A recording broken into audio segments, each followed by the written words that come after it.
They handcuffed a 78-year-old Army veteran in broad daylight. What they didn't know was that he was already working with the FBI. Sunday, late afternoon. The kind of hour when the sun starts slipping behind tall pine trees and casts gold across cracked asphalt. Leonard "Lenny" Whitmore had just left Cobb's Hardware on Highway 43, a brown paper bag with a few screws, a fresh quart of oil, and a box of nails resting on the passenger seat of his 2004 Ford Crown Victoria. A car he'd babied for nearly 20 years. He wore his U.S. Army jacket like he always did, zipper halfway up, patches faded, fabric worn down around the elbows. It wasn't for show. It was who he was. Lenny had served in Vietnam. 24 years total in uniform. After retirement, he returned to live in Tuskegee with his wife, until she passed. Now he kept to himself in a little house just outside Reeltown, Alabama. Quiet life, fixed things, cooked simple meals, helped his neighbor's grandson with algebra when he could. As he eased down the two-lane stretch of County Road 14, an old sheriff's cruiser pulled out of a side road behind him. He noticed it in his rear view, but didn't think much of it. Speed limit was 45. He was going 38. But after about a minute, the cruiser's lights came on. Lenny blinked, slowed, signaled, pulled over into the lot of a nearby gas station. It was small, no name, with 2 pumps and a row of folding chairs where old men sometimes gathered for cigarettes and arguments about football. 3 people sat out front. All turned to watch. Lenny turned off the engine, rolled down the window, and waited. His hands rested on the wheel. 2 deputies approached. Both white. One was stocky with a buzz cut and mirrored sunglasses. The other was taller, younger, with a jaw set like he was chewing invisible gum. Buzzcut leaned in, already suspicious. "You know why we pulled you over?" Lenny replied with measured calm. "No, sir. I don't believe I was speeding." "License and registration," Gum Chewer demanded from the passenger side. Lenny nodded slowly and handed over his wallet and papers. Military-eyed slipped out with them. Gum Chewer snatched it up. "Where'd you get this car?" Buzzcut asked. "It's mine," Lenny said, not raising his voice. "Had it almost 2 decades. I bought it from Johnson Ford up in Opelika." Buzzcut stepped back, looked at the plate, squinted. "You match a description," he muttered. "A description of what?" Lenny asked. "Stolen vehicle. Older black male, driving a brown Ford." Lenny blinked. "That's all it takes now." Buzzcut stiffened. "Step out of the vehicle." "I don't see why." "I said step out." Gum Chewer yanked the door open. Before Lenny could finish unbuckling, hands were on him. He stumbled, and his knees hit the pavement hard. The old army jacket didn't cushion much. One of the gas station chairs scraped across the concrete as a man stood up. Another grabbed a phone. A woman shouted, "What are you all doing? He didn't do anything." "Ma'am, step back," Buzzcut yelled. "I'm filming this," she said. "You hurting that old man?" Handcuffs clicked shut around Lenny's wrists. His breath was steady, but his heart was not. The younger one leaned in, whispered something about teaching respect. Lenny looked up from the ground, eyes sharp. Not afraid, just disappointed. They hoisted him up roughly and shoved him toward the cruiser. Lenny didn't say much after that. He just stared out the window on the ride to the station, watching the trees blur past. His wrists ached. His pride didn't. But the people who saw what happened, they weren't quiet. Word was already moving faster than the patrol car. They walked Lenny through the back door of the Tallapoosa County Sheriff's Office, out of sight from the lobby. Not because it was procedure, but because they didn't want anyone asking questions. The younger deputy, his badge read R. Salters, pushed open a steel door and motioned Lenny inside a holding room. "Sit down," he ordered. Lenny didn't resist. He lowered himself onto the bench slowly, feeling the bruise rising in his knee from the pavement earlier. His wrists were still cuffed behind his back. Deputy Salters stood in the corner, arms crossed, chewing on nothing. The older one, Sergeant Wade Crenshaw, placed Lenny's ID and registration on the table. He gave the army jacket a long look, then scoffed. "Where'd you really get this, huh?" Crenshaw asked, flipping the laminated military ID with a finger. "eBay?" Lenny didn't look at him. "That ID is real. You can check the barcode if you like." Crenshaw stepped closer. "I don't care if it's real. You don't talk back." Salters laughed, but it was dry and uneasy. Crenshaw was enjoying this more than he should have. Even his partner seemed unsure how far it would go. "I served 24 years, Lenny said, voice steady. "You don't have to treat me like a damn criminal." Crenshaw leaned in. "Then maybe act like someone who earned that respect." Lenny met his eyes. No fear, just steel. "Respect isn't something you handcuff." Before Crenshaw could respond, the door creaked open again. A young deputy with a shaved head and clipboard poked his head in. "Sergeant, we got a call. Some lady posted a video. It's blowing up. Says y'all roughed up a vet." Crenshaw's jaw tensed. "Let me guess. Gas station on 14. "Yes, sir." Crenshaw glanced at Salters. "How many people saw?" 4 or 5 outside," Salters muttered. "One with a phone. I told her to step back." Crenshaw turned back to Lenny. "You got friends in high places, old man." "I got neighbors who know my name," Lenny said calmly. "And a community that's tired of this." In the lobby, the phones started ringing. First, it was local news. Then someone said a Montgomery civil rights group had tagged the sheriff's office in the video. A local pastor had already reposted it, writing, "This is the face of Alabama justice in 2025. Lenny sat quietly while the buzz outside the door got louder. He could hear murmurs, then footsteps, then the click of a lock being turned. The door opened again. This time it was the sheriff himself. Tall, bald, face red from heat or nerves, or both. Sheriff Glenn McMullen had been in office for 6 years and never once handled a situation like this one. "Get those cuffs off him! Now!" Crenshaw hesitated. "I said now." Salters stepped forward and unlocked the cuffs. Lenny rubbed his wrists but didn't say a word. Sheriff McMullen stepped in. "Mr. Johnson, is it?" Lenny raised an eyebrow. "It's Whitfield." McMullen cleared his throat. "Right, Mr. Whitfield. Let me be very clear. We're going to straighten this out." Lenny looked him in the eye. "You already had your chance." McMullen nodded slowly, as if trying to weigh his words. "You're free to go. There was a mistake. It appears there was a similar vehicle involved in a separate call. My guys here acted on incomplete information." Lenny stood up. "No, Sheriff. They acted on something else." He picked up his army jacket from the table, brushing dust from the sleeve. He didn't rush. He just walked past the 3 men and out the door without another word. Outside, the air felt different. 2 reporters were already standing near the front entrance. One young woman raised her mic when she saw him. "Mr. Whitfield, is it true they accused you of stealing your own car?" He stopped, looked at her, then at the camera, and said only, "You all saw what they did." He walked down the steps and toward his car, which had already been towed and sat in the lot like a forgotten prop. An officer was fumbling with the paperwork to release it. But Lenny wasn't in a rush. He stood quietly, jacket in hand, watching the clouds shift overhead. But inside the station, a new problem was forming, and this one had nothing to do with a gas station video. There were 2 black SUVs headed toward Tallapoosa County, and no one had called for them. Sergeant Crenshaw slammed the break room door shut behind him and muttered something under his breath. He didn't like being corrected, especially not in front of the sheriff, especially not over some old man who should have been more respectful. His words, not anyone else's. Salters sat stiff on the edge of a chair, scrolling through his phone.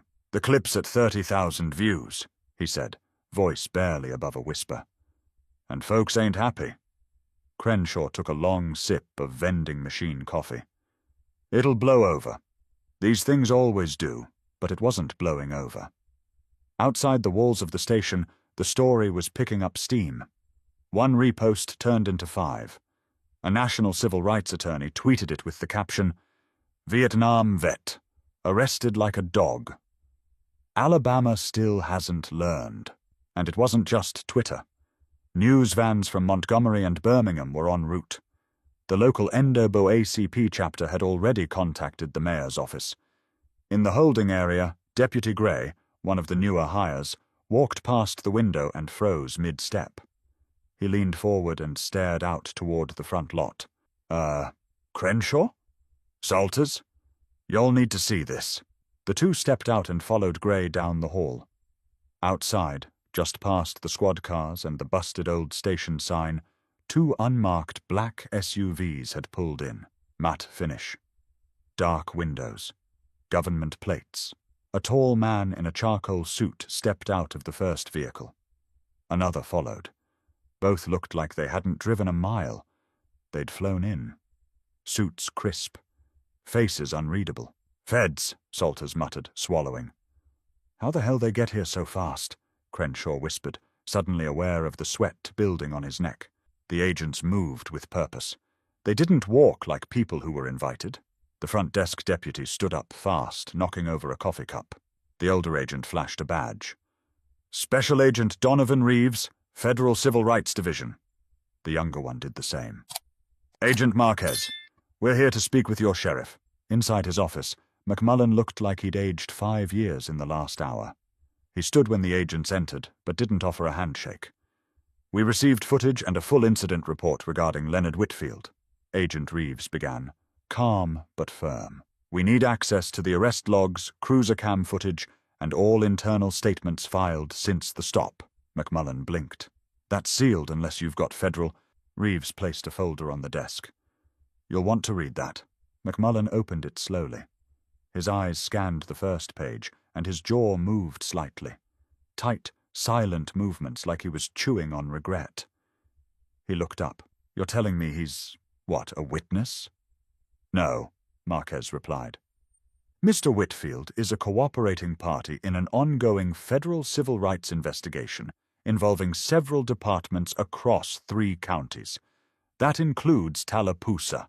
Salters, now standing in the corner like a schoolboy caught cheating, paled. "We didn't know." "You weren't supposed to," Reeves replied. "But now you're part of the report." They didn't yell. They didn't threaten. They didn't have to. Reeves motioned toward the monitor behind McMullen's desk. "Pull up cruiser cam from today. We want to see how your guys matched that description." Crenshaw shifted. "The footage won't show. We'll see for ourselves," Marquez said, cutting him off. 10 minutes later, the video played back in real time. The dashboard view showed Lenny's car pulling over. Then came the moment his door opened and Salters yanked him out. No resistance, no raised voice. Just an old man trying to brace himself from hitting the ground. Reeves paused the video and leaned back in his chair. "That was a federal witness you put in cuffs. You manhandled someone on our active list. If anything had happened to him while in your custody—" He didn't finish the sentence. He didn't need to. Outside the door, Gray watched through the window, wide-eyed. He whispered to the deputy next to him. "We're in deep, huh?" But it wasn't we. Not yet. Because what happened next would change who got dragged under, and who was left pointing fingers. By the time the agents finished watching the cruiser cam and securing the footage, half the department was in disarray. Some pretended to stay busy at their desks. Others just waited, hoping not to be called in. Crenshaw had retreated to the restroom, running cold water over his face like it could wash off what he'd done. Agent Reeves closed the file folder with a firm snap and handed it to Agent Marquez. Sheriff McMullen stayed seated, not saying much. He wasn't the type to admit fault, but the pressure in that room made denial a luxury he couldn't afford. "You said he was helping you?" the sheriff asked, voice quieter now. "He gave us testimony," Marquez replied, slipping the file into a slim black case. "Details about stops he witnessed in and around Tallapoosa. How often certain people got pulled over. Who did the pulling. He was keeping notes for us. Dates, times, badge numbers." McMullen rubbed his forehead. "Why would you pick him? Why put an old man in that spot? Reeves answered plainly. Because he volunteered. Because he's tired of this town talking change, but practicing the same old routine. And because he's got the kind of memory a courtroom believes. McMullen said nothing. Marquez stood and looked over toward Crenshaw's empty seat. We're going to need statements from Deputies Crenshaw and Salters. Today, I'll get them, McMullen muttered. But I'll tell you now, they're going to try to spin it. Reeves stepped toward the door. They can say what they want. The camera doesn't lie. Just as the agents prepared to leave, another voice came from the hallway. It was Deputy Gray, knocking gently on the open door. Sir, there's someone out front asking to speak to you. Who? McMullen asked, already dreading the answer. Gray hesitated. Name's Brenda Lattimore. Says she's the one who filmed the arrest. Marquez glanced at Reeves. She's faster than we thought. Reeves nodded. We'll take it from here.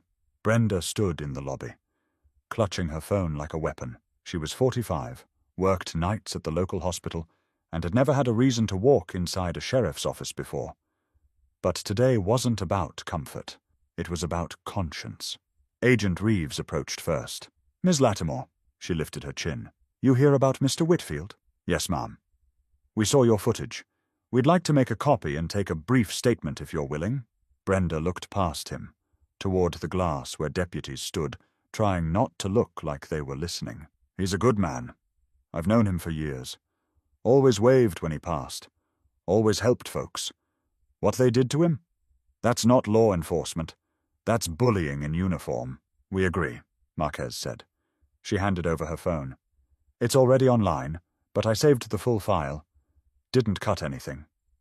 Reeves took it, careful and respectful. You may have just saved someone's life. Brenda looked him in the eye. He saved mine once. Long time ago, when my boy was real sick. Paid for our groceries when I couldn't. I told him I'd pay him back someday. Looks like you did. Outside the station, word continued to spread. A few people had started gathering across the street, holding signs. Nothing organized yet, but it was building. One sign read, Justice for Mr. Whitfield. Back inside, Salters finally sat down with Agent Marquez for his official statement. Hands in his lap, voice low, eyes never quite meeting the agent's. I didn't know who he was, he muttered. Crenshaw said he matched a description. I just followed his lead. Marquez didn't respond right away. Then she asked, Did you think it made sense? What he said about the car? Salters swallowed hard. No, I didn't. But I didn't think I had the right to question it. That's your job, she said. To question what doesn't make sense. Salters sat in silence. Crenshaw, when it was his turn, was less cooperative. He leaned back in his chair, arms crossed. This whole thing's blown out of proportion. We got a tip, we acted. I didn't lay a hand on that man that wasn't procedure. Reeves raised an eyebrow. Procedure says you throw a 78-year-old on the pavement? He resisted. Reeves slid the paused cruiser cam image across the table. Lenny's face, mid-fall, frozen in the frame. He didn't. Crenshaw didn't say another word. But outside, the tension wasn't dying down. It was catching flame. And someone unexpected was about to fan it. That night, the clip from Brenda's phone aired on the evening news. Not just local anymore. CBS picked it up. Then NBC. Then a push alert from the Washington Post called it another disturbing example of excessive force in the Deep South. Lenny hadn't planned to watch it. He didn't like attention. Never had.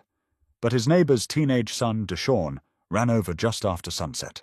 Mr. Lenny, you're on TV. Lenny opened the door in his slippers and shook his head.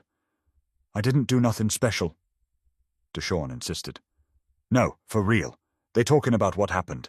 They got your name and that lady's video and everything. Lenny didn't say much. Just walked back inside, sat on the edge of his old couch, and stared at the TV as the clip played again. There he was, on the ground, cuffs around his wrists, blood on the sleeve of his army jacket. The anchor's voice narrated calmly. Leonard Whitfield, a 78-year-old Vietnam veteran, was arrested after deputies accused him of stealing his own vehicle. Federal agents later confirmed that Mr. Whitfield was cooperating in an ongoing civil rights investigation.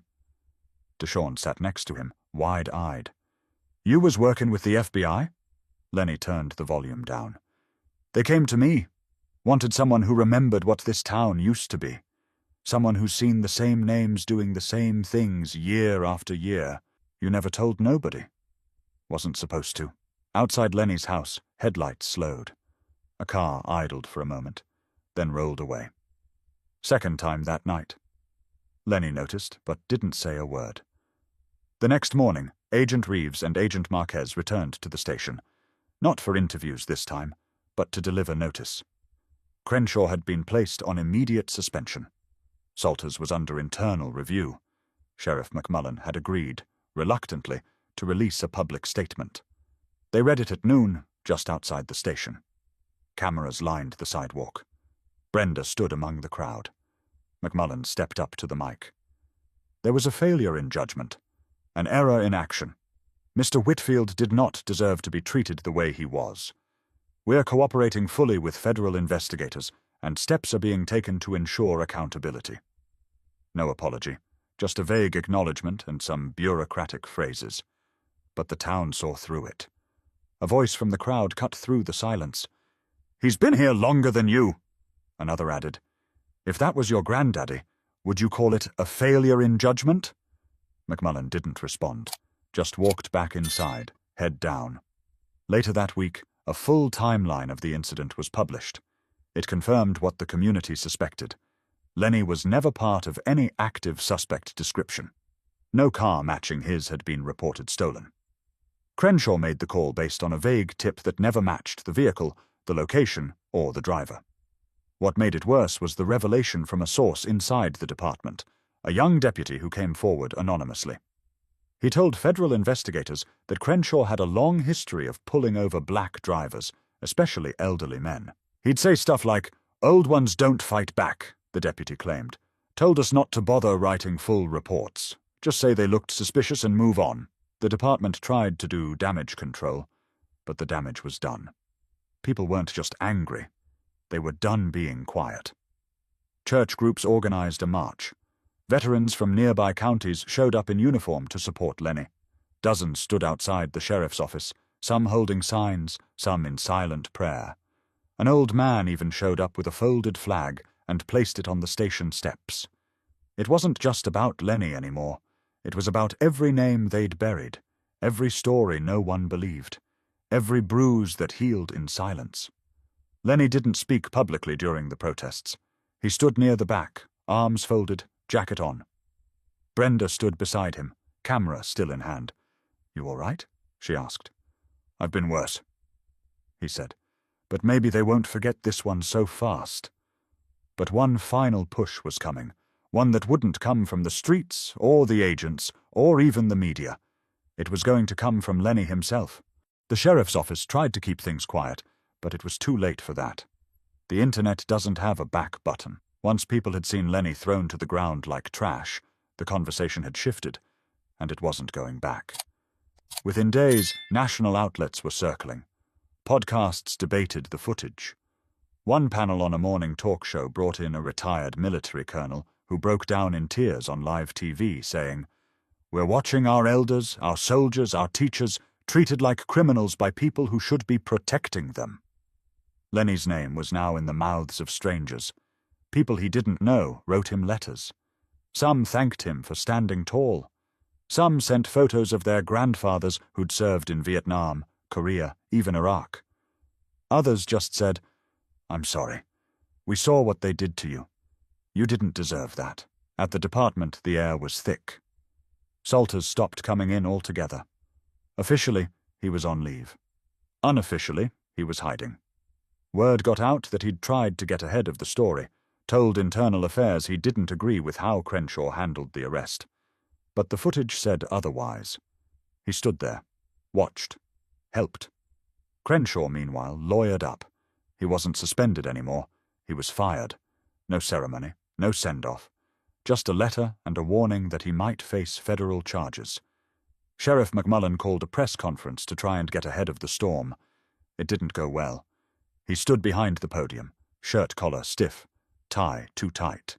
This department is committed to reviewing its practices.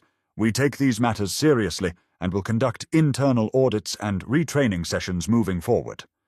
Someone from the crowd called out, "That ain't an apology!" A second voice added, "You didn't fire him because it was wrong. You fired him because y'all got caught."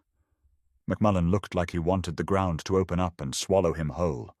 Meanwhile, Lenny remained quiet. He didn't want the spotlight, but the pressure was building from all sides. Journalists camped outside his house. Neighbors dropped off food.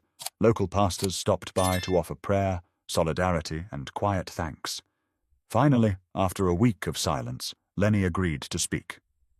At his church. Not on TV, not on social media, just in a room with folding chairs, worn hymnals, and people who knew his story before the country ever cared. He stepped to the pulpit in his Sunday jacket, not the army one this time, and adjusted the mic. He didn't need notes, just memory. "I've been pulled over more times than I can count," he said. "They see an old black man behind the wheel of a decent car, and suddenly it's a problem." Heads nodded. "I've been called every name you can think of. I've been searched, questioned, pushed, told to keep quiet. But never in my life have I been thrown on the ground like I was nothing, like I was a threat, like I didn't matter." His voice didn't shake. It didn't rise. It just carried. "I fought for this country, and when I came back, I had to fight again just to be seen as a man. Still am. I didn't ask for this spotlight. But maybe it's time we stop pretending it's just bad apples. Maybe it's the whole tree that needs pruning." The room stayed silent. Nobody clapped. Nobody shouted. They just listened. Lenny closed with one sentence. "If they think I'm too old to stand up, they ain't been watching." The video of his speech, recorded by a young choir member, went viral. Again. And with that, the pressure shifted. Not just to the sheriff's office, but to the State House. A local representative announced plans to introduce a bill requiring mandatory body cams in all departments, no exceptions. A group of veterans demanded public oversight boards for law enforcement. People started asking hard questions. Some tried to spin it, say it was overblown. But when faced with the image of a veteran face down on the pavement, arms wrenched behind his back, their words felt thin. But Lenny had one more thing to say, and this time he wasn't going to let anyone else speak for him. 2 weeks after the incident, Lenny sat across from journalist Tara Mendel in a modest studio in Birmingham. No flashing lights, no elaborate set. Just 2 chairs, a table, and a pitcher of water. Tara didn't want a spectacle. She wanted a conversation. They'd asked Lenny several times before, and each time he'd said no. But now, with pressure mounting and voices growing louder, he figured it was time to speak for himself. Not through a headline, not through agents, not even through Brenda's lens. His own voice, on his terms. Tara hit record. "You okay with just starting?" she asked gently. Lenny gave a small nod. "Go ahead." She leaned in, elbows on the table. "Mr. Whitfield, everyone saw what happened to you. But what I want to know is, what did it feel like in that moment?" He paused, eyes fixed on the table for a moment. "You ever been embarrassed for no reason?" he asked quietly. "Not because you did something wrong, but because someone decided you didn't belong." Tara said nothing. Let the silence hang. That's what it felt like. Humiliation. Not for the handcuffs. Not even for the way they talked to me, but for what it said about what this country still thinks of men like me. "You mean veterans?" she asked. "I mean black men," he replied, calm and without hesitation. "Black veterans, black grandfathers, black men who don't smile when they're told to. I served this country, buried brothers overseas, took orders I didn't agree with, and kept quiet when I came home to separate bathrooms." Tara nodded slowly. "People keep saying thank you for your service, like it's a shield," he continued. "But when they see me walking down the street, I'm not a vet. I'm not a hero. I'm just some old black man driving a car that looks too clean. Were you angry?" "No," he said simply. "I was tired. Tired of being asked to prove I belong here. I'm 78 years old. I don't have time to be angry. But I do have time to be honest." She leaned in slightly. What do you want people to take away from this? Lenny looked directly into the camera for the first time. I want them to stop pretending this stuff just happens. It's not a glitch. It's how the system was built. And we can't fix it if folks keep acting surprised every time it does what it was designed to do. He folded his hands on the table. His tone softened. I ain't asking for sympathy. I'm asking for memory. I want people to remember what they saw when the story fades. Remember who was quiet, who made excuses, who looked away. Because this ain't just about me. Tara let the silence sit again, heavy and necessary. You ever think about leaving? She asked finally. Lenny smiled. Barely. This is my home. I got my wife buried here. Got trees I planted 30 years ago. I'm not running. I've been here longer than most of the deputies in that building. Why should I be the one to leave? He glanced to the side, then back. But if folks think I'm going to sit quiet next time, they picked the wrong vet. The interview aired the next night. Unedited. Raw. No music, no dramatic lighting. Just words. And the weight of them. And something shifted. People who'd been unsure, silent, skeptical, afraid of picking sides, finally started speaking up. Even some in law enforcement reached out quietly, offering apologies, reflections, shared regret. It wasn't a tidal wave, but it was real. At Sunday service the following weekend, Pastor Jensen paused before the final hymn. He looked out at the pews, many of which were fuller than usual. We don't need a martyr, he said. We need to listen to the living. Mr. Whitfield is here today, and I think we ought to listen. The church stood in unison. Lenny didn't stand, didn't wave. He just tipped his head, hands folded in his lap. Not for attention, but because he was still here. But before we close, there was one more surprise waiting for Lenny, and it came from someone he never expected. 3 days after the interview aired, Lenny's front door creaked open just after noon. He'd been sitting on his porch, as usual, sipping coffee from a ceramic mug his late wife had made back in '92. He liked the quiet. It gave him room to think. But that day, he wasn't alone for long. A sedan rolled up his driveway. Not a cruiser, not a news van, just a modest grey Nissan with out-of-state plates. The driver stepped out, a young man, late 20s maybe, short haircut, tan slacks, and a navy blue polo with a small Department of Justice logo over the chest. Lenny narrowed his eyes but didn't get up. He figured if someone came all that way, they could do the walking. The man approached, extending a hand. Mr. Whitfield, I'm Curtis Daniels. I work out of the D.C. office. Lenny didn't take the hand. Not out of rudeness, just habit. What brings you down this far? Daniels looked genuinely nervous. I just wanted to deliver something personally. And say thank you. He reached into his bag and pulled out a framed letter, on thick paper with the seal of the Department of Justice at the top. Lenny accepted it slowly, reading each line, his brow furrowed. At the bottom, a signature. The U.S. Attorney General. It wasn't a medal. It wasn't for show. It was an official letter acknowledging Lenny's assistance in a multi-agency civil rights investigation, one that now spanned 4 counties, 3 departments, and over a dozen officers under review. They're listening now, Daniels said quietly. Because you were willing to speak up. Lenny placed the letter in his lap. He didn't smile, but there was a softness in his face that hadn't been there for weeks. You tell your people, Lenny said slowly. This ain't about recognition. It's about respect. Folks like me, we didn't survive this long to be treated like suspects in our own hometown. Daniels nodded. We understand. And we're working on it. Lenny looked out at the trees swaying beyond the edge of his yard. Just make sure you finish the job. Daniels left a few minutes later.